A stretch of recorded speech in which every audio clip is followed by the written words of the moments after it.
In this lesson, I'm going to show you how to self-diagnose diastasis recti if you still have that ab separation. Now, I do want to remind you that diastasis recti is absolutely normal postpartum. It's not anything to be fearful of.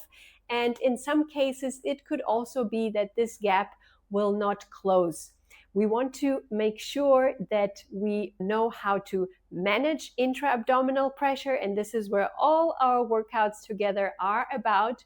So even if this gap remains, you can have a functional core but still have diastasis recti. But let's measure it so that you are clear on what if you have a gap and what this gap is. So you're going to lie on your back.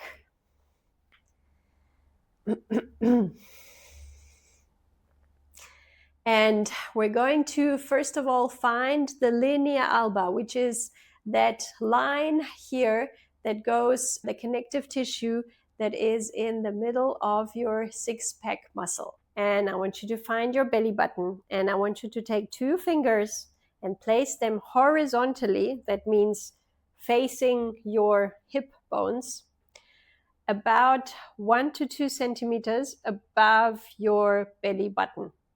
That is around an inch. And I want you to gently press down. Don't worry about breath or anything here. I want you to press down.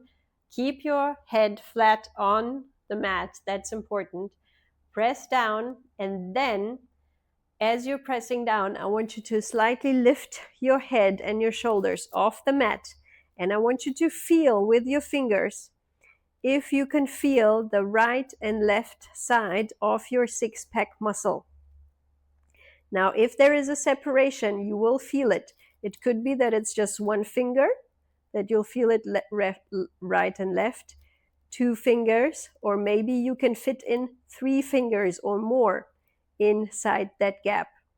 Now, at the same time, relax for a bit here if that's causing a lot of strain on your neck as well. And then lift up again at the same time. I want you to really press into that gap to feel how deep that gap is as well.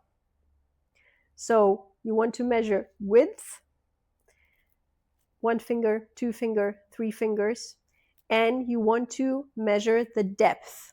So is it until here? Is it until here? Until here? And so on. Now, I want you to first write these 2 things down so you don't forget it.